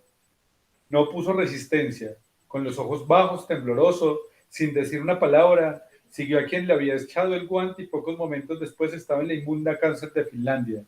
A su turno, don Cosme, creyéndose un verdadero elemento de Scotland Yard, avisaba a don Benjamín Ochoa que en su poder se encontraba el hombrecito de aspecto sospechoso, que se estaba lavando unas manchas de sangre en la quebrada de Yarumal y que no era otro, claro que no podía ser otro que Floro León, el que 2 días después, con 2 polizontes de los de aquella época, peinilla crespo sobre la fuente y Barraquillo, regresaba a Pereira y empezaba a purgar la pena que le fuera impuesta años después por los jueces de conciencia que actuaron en el respectivo jurado reunido en Manizales. Calle y Julieta. Pero entre tanto, naturalmente Rafael Calle y Julieta Agudelo continuaban detenidos, llamados a declarar sobre lo que supieran alrededor de este crimen horrendo. Manifestaron no haber ni una palabra sobre lo acontecido en la noche del 3 de agosto, después de que Rafael Sanín había estado en su casa. Hecho este que no negaron. Que Sanín, para ir hasta el sitio en donde fue muerto, tenía que haber sido impelido por un motivo de atracción. El motivo de atracción no podía ser otro que la mujer Julieta Agudelo, pues que con esta cultivaba relaciones más o menos apasionadas. Pero se habría otro interrogante fatal. ¿La Julieta había sido un instrumento del homosexual y por dinero, por amenazas o por otra circunstancia había llevado a Sanín al terrible sitio de su sacrificio? Ese es un misterio. Eso no, digamos, no se supo aquí en la crónica qué fue lo que pasó. Bueno, aquí hay otros elementos, digamos, de cómo es que lo hacen confesar, que aparece un juez joven y digamos, lo usa una técnica, digamos, para, eh, para hacerlo confesar de alguna manera a Floro León y otros elementos ya de qué es lo que pasa con ellos. Pero me parecía como interesante tener como hasta esta parte y no sé, Leonel, aquí ¿qué te parece esta crónica? O sea, ¿qué elementos de la crónica te atrayeron? ¿Cómo lo atraviesas o lo trasvasas con el tema de ética? Profe, pues con respecto a la ética, yo creo que, pues en tanto como en las personas que estuvieron implicadas en la historia, al igual del que cuenta la historia, no le veo ética porque vea que él discrimina y él de cierta manera, por ejemplo, en el criminal, él dice que porque era negro, que porque tenía cierta vestimenta y que tal que hubiera sido una persona de piel clara y una persona de alta sociedad. Entonces siento que su ética no va muy aplicada a la moral, porque vea que para él todo era mal, que porque era de bajo estrato era malo, que porque era esto era malo. Entonces no tiene una ética y tampoco tiene una buena moral en sí mismo. Muy bien, Leonela, pero mira, pero no, mira, por ejemplo, cómo eso nos muestra, de alguna manera, cuál es el sentido de lo moral de esa época. O sea, nosotros hoy, o tú hoy, por ejemplo, puedes decir ello, porque hay una distancia grande, estamos hablando de más de 70 años, es 48 que se escribió esto, 73 años más o menos, desde que se escribió esta crónica. Y entonces tú puedes ver eso, o sea, tú puedes ver ese filtro, por ejemplo, de uno, esas ideas moralizantes, o sea, la moral es lo práctico y digamos lo moralizante es como esas cargas de imposición tal vez sociales que se construyen o que uno más bien trasvasa, por ejemplo, en estos textos escritos. Ahora, digamos que más que no había moral, es más como cómo era la moral de esa época, porque es que resulta que lo que quiero que miráramos, lo que quería que miráramos con este texto, lástima que no pudieron llegar casi, y bueno, algo le pasó a Carlos con el tema del internet, es que esto da cuenta de una idea de una sociedad. O sea, así pensaba una parte, por lo menos, de la sociedad, o más bien pensaba, así consideraba más una gran parte de la sociedad lo que era correcto o lo que era incorrecto. O sea, esa idea de asociar la maldad con la pobreza, la maldad con una cierta raza, la maldad con una cierta inclinación, orientación sexual, es una lectura de una sociedad que proponía esto. O sea, porque de todas maneras, Emilio Correa Uribe le escribe a una sociedad determinada y por ello nos permite entender eso. O sea, es cómo vamos construyendo sobre la base de estas distancias una lectura muy distinta, muy distante entre, entre, lo que, entre lo que se concebía, digamos, como correcto y lo que concebimos hoy. Entonces, muy bien, porque Leonela lo que dice es porque efectivamente el ejercicio de hoy consistía en eso, o sea, es cómo analizamos esto y eso que era correcto hoy, pero nosotros hoy no es moral, o sea, o no es nuestra moral más bien, hoy tenemos una idea diferente, hoy no sé, independientemente de que tengamos o no cercanías con personas de ciertas condiciones, es decir, independientemente de que tú tengas un discurso u otro con el tema, por ejemplo, de la comunidad LGBTIQ, pues hoy es muy raro que alguien diga que por ser LGBTIQ es degenerado o por ser LGBTIQ es peor un asesino en serie. Hoy sabemos que es una distancia grandísima, o que por ser moreno es más peligroso, cuando hemos visto incluso crímenes atroces como el de Juliana Zamboni, por ejemplo, de un tipo que era multimillonario. ¿Quién era este que asesinó a esta niña? ¿Recuerdas lo de Juliana Zamboni, Leonela? No, profe. Juliana Zamboni es una niña que desaparecen y resulta que alguien la secuestra y la mata, y quien la secuestra. Juliana Zamboni es una niña de un barrio pobre que es desaparecida. Cuando empiezan a buscarla, resulta que ella la había secuestrado un tipo de mucho dinero, una familia prestante del país, o sea, una firma de arquitectos de mucha plata. Y a él lo ubican, digamos, por varias razones, pero luego, por varias cámaras, porque se alcanza a captar, digamos, la camioneta y eso, pero luego la familia hace todo un entramado para ocultar y disminuir su responsabilidad en ello. Pero si uno lo mira a él, o sea, si uno mira al asesino, es un tipo blanco, bonito, o sea, alto, de dinero, pero no por eso uno puede construir un estereotipo. Es decir, entonces, porque es bonito, alto, de dinero es necesariamente asesino. O sea, lo que estamos haciendo aquí es mirar cómo en una época, por ejemplo, si había un estereotipo y un estigma preciso para ciertas características físicas, para ciertas orientaciones sexuales, y que eso hoy está ahí muy evidente. O sea, hoy esto está, hoy los permite, digamos, como reconocerlo de esa manera.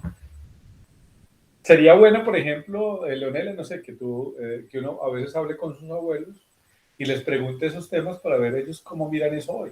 Si ellos han ido adecuándose a esas lecturas que tenemos hoy de lo moral, de lo moral, o siguen todavía teniendo esas, digamos, como esas taras, porque de alguna manera son, bueno, cargas históricas, más bien, para no darle tampoco un sentido ahí como negativo o positivo. No se trata de eso, por lo menos para esta clase. Poder con ellos mirar esa idea que había ahí. Entonces, digamos que la apuesta estaba diseñada como en esta crónica con ellos, y la idea es que podamos, sí o sí, poder hacer este ejercicio con otros elementos, o sea, que podamos hacer este ejercicio con otras crónicas, que podamos hacer este ejercicio con películas, con documentales, con varios, digamos, como varios ejercicios que vamos a ir trabajando para ir como reconociendo. Porque mira, no sé, sucede lo mismo cuando llegan los españoles, por ejemplo, a América, o bueno, por lo que hoy llamamos América, ellos llegaron con un tema diciendo que los indígenas eran salvajes y que por tanto era justificado, por ejemplo, el tema de la esclavización de los salvajes, la expropiación de todos sus recursos y riquezas, y el mismo tema incluso de la violación de indígenas, del masacre, o sea, todo el tema de la colonia española, por lo menos en la primera parte de la conquista, está justificado moralmente, es decir, todo se hace porque es correcto hacerlo, porque se les está haciendo un bien.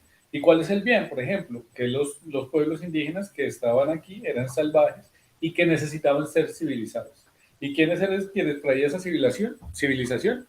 Pues no eran otros, sino que los españoles, los conquistadores españoles que en su gran amor por la humanidad, no por el oro, obviamente no por el oro, venían pues a cambiarla, a generar pues un mejor estatus de vida para los indígenas. Pero si uno mira, el nivel de vida de los pueblos indígenas de América era mucho mejor que el nivel de vida que tenían los pueblos en Europa en términos, por ejemplo, de lo dietario. Es decir, hay unos estudios, no sé si recientes, que se han hecho sobre las dietas de los pueblos indígenas antes de la colonia y resulta que los pueblos indígenas antes de la colonia tenían mucha, digamos, como que un análisis como nutricional y tenían un nivel, digamos, como de, ¿cómo decirlo? O sea, su nutrición, o sea, estaban mucho mejor nutridos, estaban bien nutridos más bien. Mientras que los españoles, por todo este tema de la iniquidad que venía de Europa, por ese tema de las pestes y todo lo demás, tenían muchos problemas de nutrición, estaban muy mal nutridos. Mientras que los pueblos indígenas aquí tenían nutrición muy buena. ¿Por qué? Porque si bien su sistema era muy diferente al europeo y digamos que podríamos decir más atrasado en función de algunas cosas tecnológicas, teniendo en cuenta la tecnología, el tema de ya los avances que había con la rueda y con otro tipo de artefactos, el mismo tema de los transportes, pues resulta que en términos por lo menos de seguridad alimentaria, soberanía alimentaria, los pueblos de América tenían mucha mejor seguridad alimentaria para sus ciudadanos, para sus habitantes. Entonces, bueno, les vamos a hacer un bien, pero hacerles un bien, ¿cuál fue? Pues esclavizarlos, explotarlos, expoliarlos, no considerarlos humanos, obligarlos a asumir una creencia que era muy distante de la que tenían. Y nosotros de alguna manera también somos productos de todo ese mestizaje y de esa confusión de varias formas de percibir. Incluso eran varias concepciones, digamos, de lo moral. Una cosa era la idea que tenía lo moral, una cosa era la idea que tenía lo moral desde los españoles al concepto mismo, bueno, más que el concepto, el habitar de la moralidad, moral también es habitar, de los pueblos que venían aquí. Y al encontrarse esas dos ideas, pues, ¿qué es lo que pasa? ¿Quiénes terminan dominando a quiénes?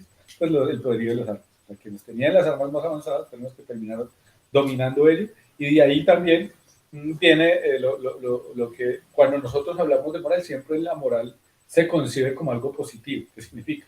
Que yo hago algo porque considero que lo que estoy haciendo es correcto y eso me justifica para hacerlo. Entonces yo estoy esclavizando, yo no estoy, o sea, por ejemplo, los españoles no estaban esclavizando diciendo, oh, qué malos somos, vamos a hacer eso, sino que una forma de justificar, no es que lo que estamos haciendo es bueno.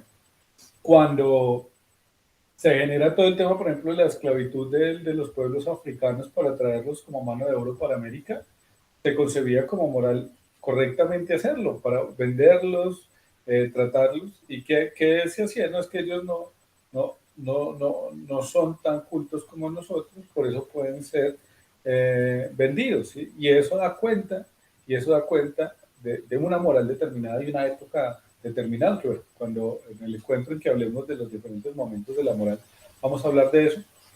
La idea era trabajar un poco eso y mirar, bueno, sí, Carlos, ya terminamos de leer por lo menos la primera parte de la crónica, pero no sé qué impresiones hayas tenido tú, hasta dónde alcanzaste a escuchar sobre esos elementos en términos del concepto de moral trasvasado por esta crónica que leí.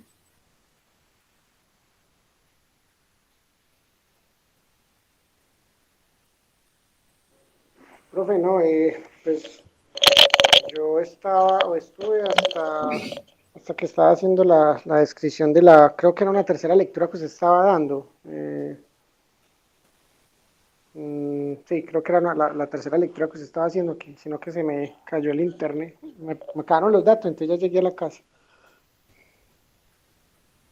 Dale, pero por lo menos en términos generales, ¿cuál es tu, digamos, cómo miras tú las distancias que hay a lo que entendemos como moral hoy, a lo que se entendía como moral hace 70 años, que es, digamos, la idea de este ejercicio? Profe, pues la moral, no, pues la moral ha cambiado mucho. Ujú. Por ejemplo, pues si vamos a las descripciones de las narraciones, aunque digamos se los llevamos a estos tiempos, igual sigue siendo aterradora pues, la descripción, pero yo creería que pues que en ese entonces era, pues era más tremendo y por ejemplo el hecho de dar una descripción como tal, como la que estaba dando pues digamos los personajes, como le dije yo ahora, describía pues la cantidad de machetazos, que tenía el tórax abierto, pues todo eso, y pues aparte de eso que no había, digamos, como una difusión tan masiva como ahora con redes sociales, televisión, sino que todo era solamente pues, por periódico. Entonces, pues yo creo que todo el mundo quería pues saber tener pues como las noticias a primera mano en esa lectura pues, de esos periódicos. Pues no sé, es como lo que pienso. Dale, no, estamos muy en la misma vía. También ahorita Leonela estaba aportando unos elementos que me parecen importantes. Y es eso, ¿sabes? Mirar que aquí no estamos hablando o sea, esto no es Emilio Correa Uribe que nos habla, o sea, si este es el cronista, sino que estoy diciendo que aquí lo que nos está hablando es la moral de una época. O sea, en esta crónica estamos viendo eso, ¿sí? Una moral de hace 70 años. Una moral que concebía una relación directa entre ser homosexual y ser malvado, entre ser homosexual y ser pobre, entre ser homosexual y ser moreno, porque era una construcción de estereotipos, de imaginarios, de estigmas, y que hoy, 70 años después, podemos verla con distancia, porque, por fortuna, creo yo, esas ideas se han desdibujado, se han rebatido, si hoy sabemos que no es así, pero que no significa que nosotros no tengamos una carga moral hoy. Es decir, puede que, no sé, alguno de nosotros escribe una crónica y alguien en 70 años la esté leyendo y dice, miren, esa idea de moral que tenían hace 70 años, tan retrógrada que era en comparación con la que tienen en esa época. Porque finalmente, como la moral es una construcción humana, o sea, es algo que hacemos nosotros, y los humanos somos históricos, o sea, cambiamos constantemente, pues la moral siempre va a cambiar. Y hoy ese concepto que tenemos de lo bueno y lo malo tan distante hace 70 años es muy distinto, o será muy diferente del que se tendrá en 50 años, 60 años. Porque hay una relación también de contexto, hay una relación, digamos, también de, de, eh, de impactos en lo político, en lo social, en lo cultural, que de alguna manera prefiguran sí, prefiguran las bases de las moralidades de la vida. Ahora, en ese orden de ideas, pensemos qué creen. Les voy a hacer una pregunta que es, digamos, alrededor del tema del día y quiero que Leonela y Carlos me respondan. No lo va a hacer en sentido de corcharlo, sino como de poder dialogar. Y es, ¿cómo creen ustedes que la globalización afecta nuestra moral? Es decir, ¿ustedes creen que hay un impacto, una relación entre el mundo globalizado hoy, de pronto lo decía Carlos con el tema de redes, y la moral? ¿Creen que es positiva o es negativa esa idea de globalización y moral? Quiero escucharles aquí en estos últimos momentos y luego ya haría una especie de cierre del encuentro y les diría cómo haríamos la evaluación la próxima semana.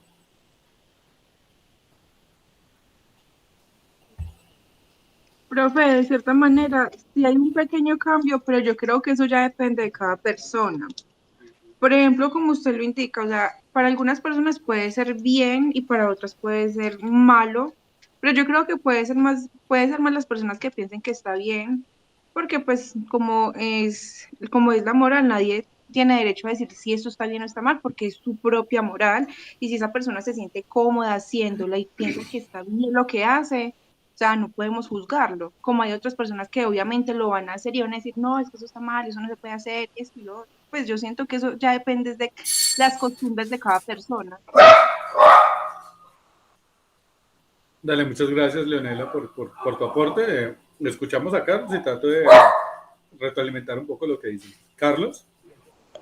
Bueno, profe, pues yo pienso que la globalización de la moral, sí, pues sí, sí ha tenido muchos cambios, porque de igual manera lo que es, pues lo que yo decía ahorita, digamos, de las redes y tanta cosa, pues tantos medios de comunicación, esto de igual manera, por ejemplo, si yo saco una noticia, yo quiero llevar a que piensen algo, ¿cierto? Por ejemplo, yo monto cualquier video, pero yo que estoy buscando realmente con montar un video con un tema X. Yo, pues, y aparte de eso, digamos, eh, la crisis de valores morales influyen mucho en esta sociedad hoy en día. Como usted dice, pues puede que en 70 años pues hayan cambiado muchísimo y probablemente van a cambiar, pero pues es eso. Creo pues que sí, que ha cambiado muchísimo como tal a lo que se vivió en 70 años atrás.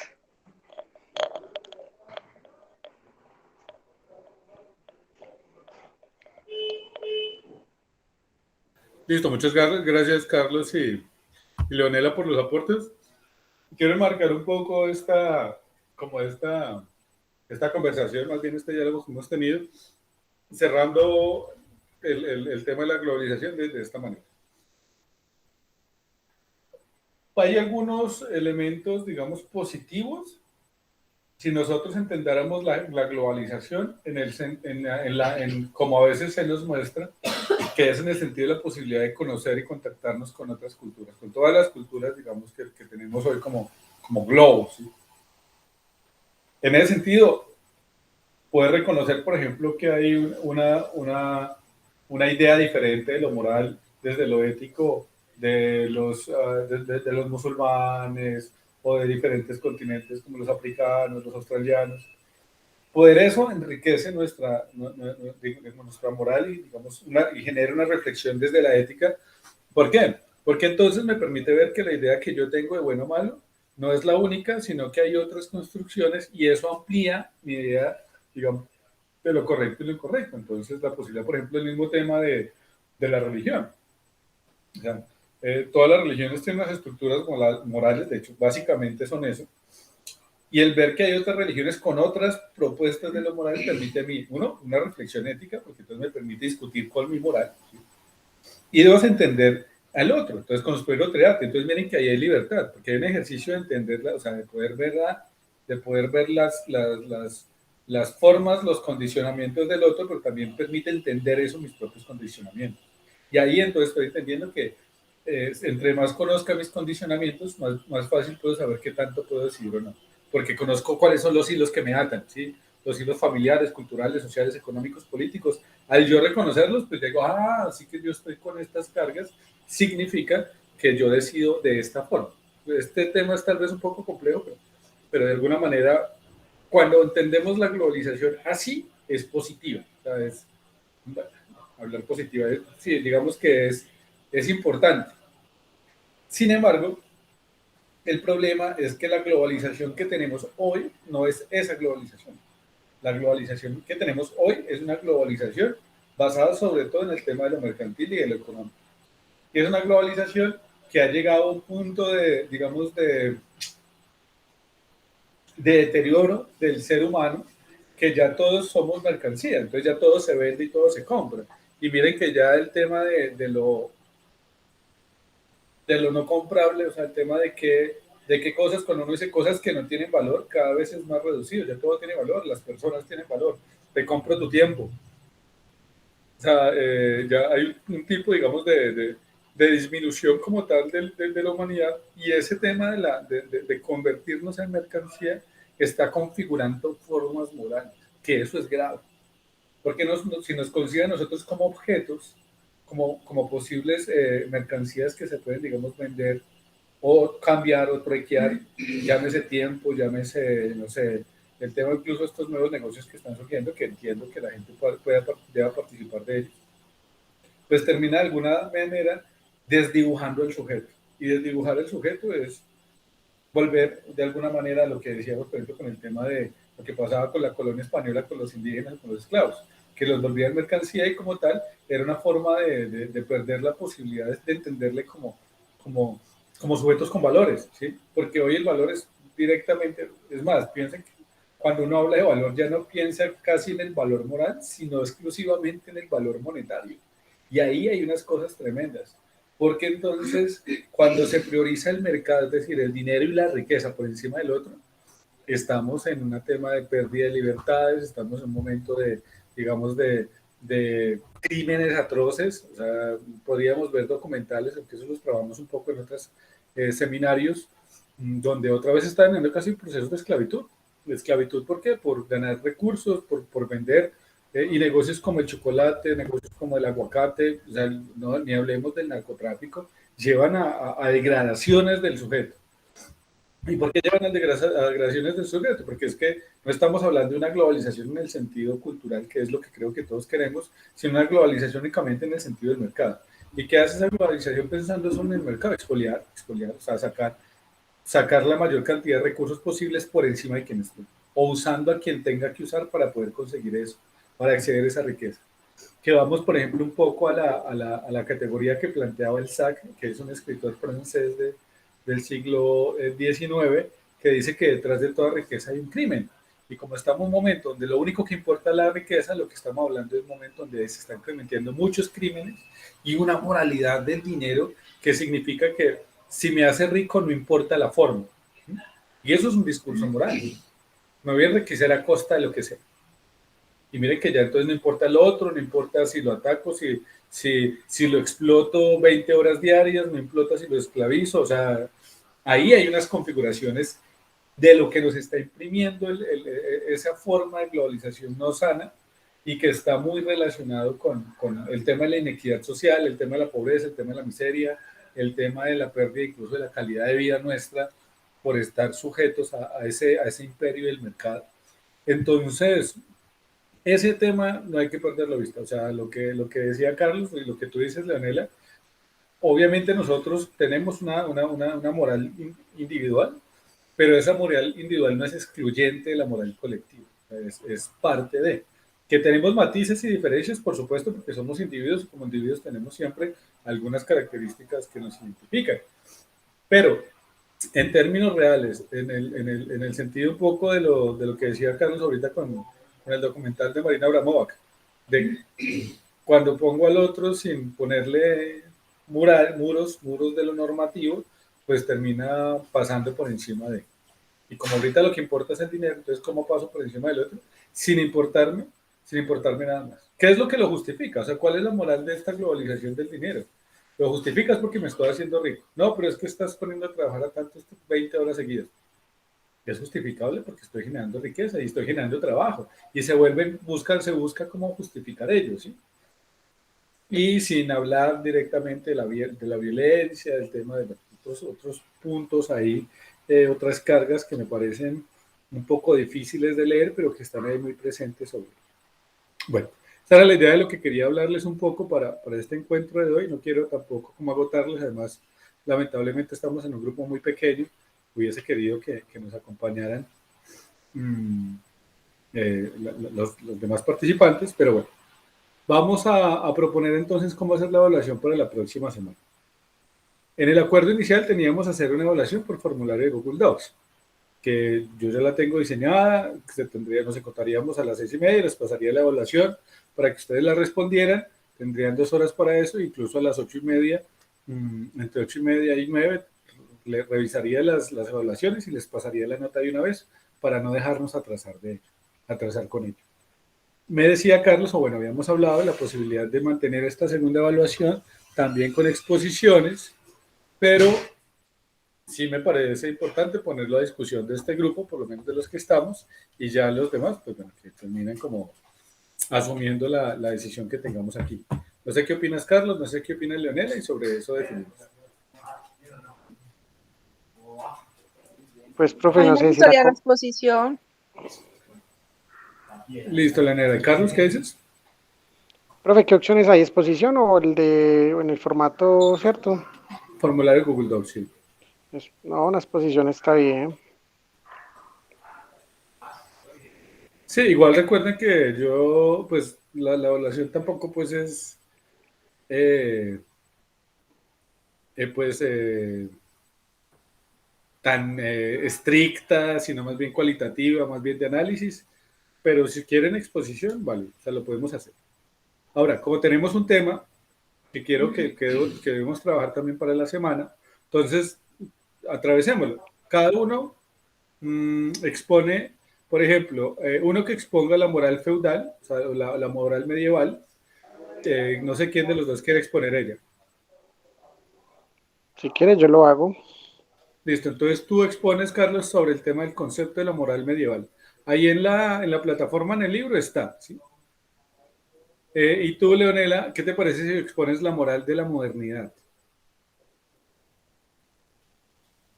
O de Sí, pronto profe. quieres, o quieres traer la moral griega o judio-cristiana, tú dices. ¿Cuál Profe, te no, interesa para más? mí cualquiera está bien. Listo, entonces pongamos que tú propones entonces para ti el tema de la moral moderna. ¿Cuál es la configuración de la moral moderna y qué tanto se distancia de la moral medieval?